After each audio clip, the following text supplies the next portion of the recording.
We measure things by what we are. To the maggots in the cheese is the universe. To the worms in the corpse is the cosmos. How then can we be so cocksure about our world? Just because of our telescopes and microscopes and the splitting of the atom? Certainly not. Science is but an organized system of ignorance. There are more things in heaven and on earth than are dreamt of in your philosophy. What do we know about the beyond? Do we know what's behind the beyond? I'm afraid some of us hardly know what's beyond the behind. Creatures of twilight and illusion, we drift and drift toward our unknown ends. And that's why I feel the best thing is not to be born. But who is as lucky as that? To whom does it happen? Not to one among millions and millions of people. My name is Theodore, and you will find in the forests of Bavaria castles older and larger than the grey mansion of my family. But not one, I'm quite sure, not one that is more tainted with melancholy. And we who have lived there have been called eccentrics and dreamers. I suppose the unusual appearance of our house, with its twisting hallways, its grotesque paintings, the Gothic atmosphere of the library, and the somewhat peculiar character of its contents, yes, I suppose all this must have been good reason for such a feeling. My earliest memories are tied closely to the library. My mother died there. There a tragedy never fully explained took the life of my father. There I spent my boyhood in books and my youth in reverie. And the years went. And as a grown man, I stayed on in the home of my forebears. The realities of the world outside seemed to me like visions. And the world of dreams, little by little, became my everyday existence. I wanted to tell you about Berenice. She and I were cousins, and we grew up together in that house, but we grew differently. I was ill of health, always wrapped in gloom, while she, swift, nimble, graceful, overflowed with joy and energy. Hers were the peasant dances in the village, the ramble in the wind on the hillside, the galloping on horseback through the woods. Mine was the withdrawal, the anguish, the searching into dark things. She roamed through life, plucking its flowers, laughing, singing, unaware of the shadows on her path.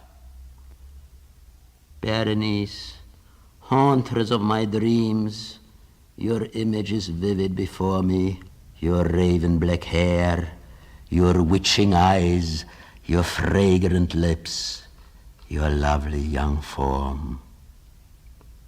Oh, days and places lost beyond recall, oh, fairyland forlorn.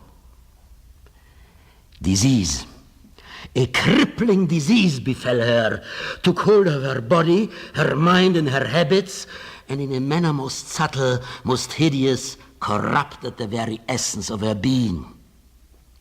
Will you believe me? In the brightest days of her beauty, I had never desired her as I desired her now.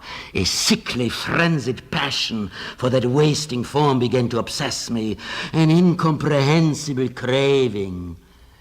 And in an evil moment, I spoke to her of marriage. The date of our wedding was approaching, when one afternoon I sat alone, or so I thought, in the library. From outside, like remote drums, came the monotonous beat of the rain. A gust of wind rustled through the leaves, and as I started up, she stood before me, Berenice. She spoke no word, and I could only stare at her.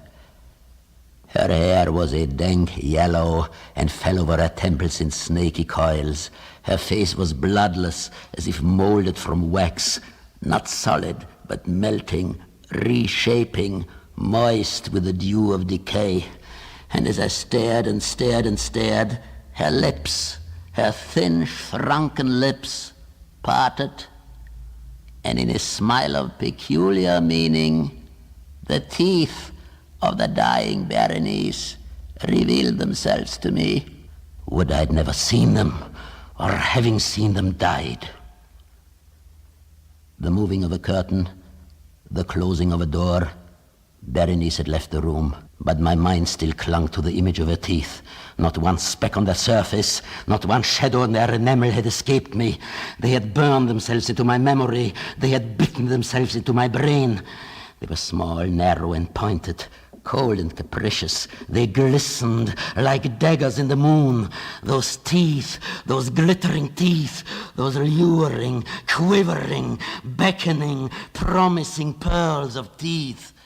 They were my destiny. They alone could bring me peace.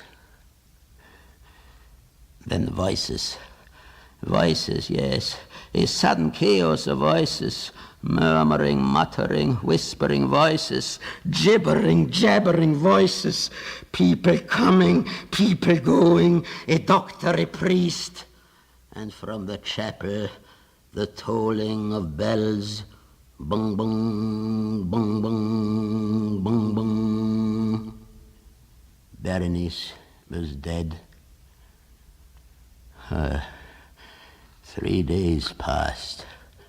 Again I found myself sitting in the library, and as always, alone. It was late at night, and I knew since the setting of the sun she had been buried, but of the time from then to now I had no recollection.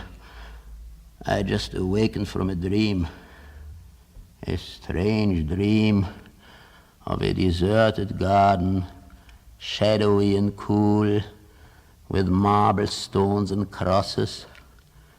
A beautiful garden, nourished on human flesh. And there is a grey mausoleum. Its doors swing open.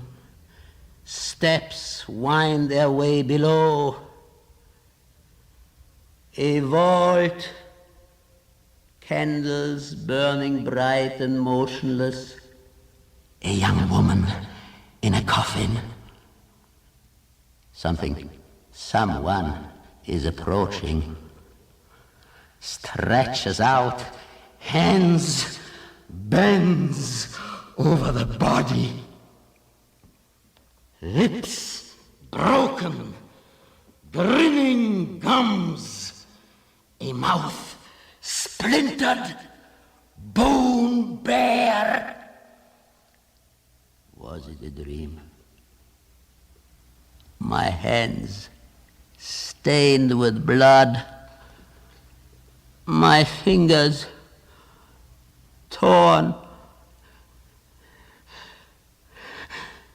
teeth, here,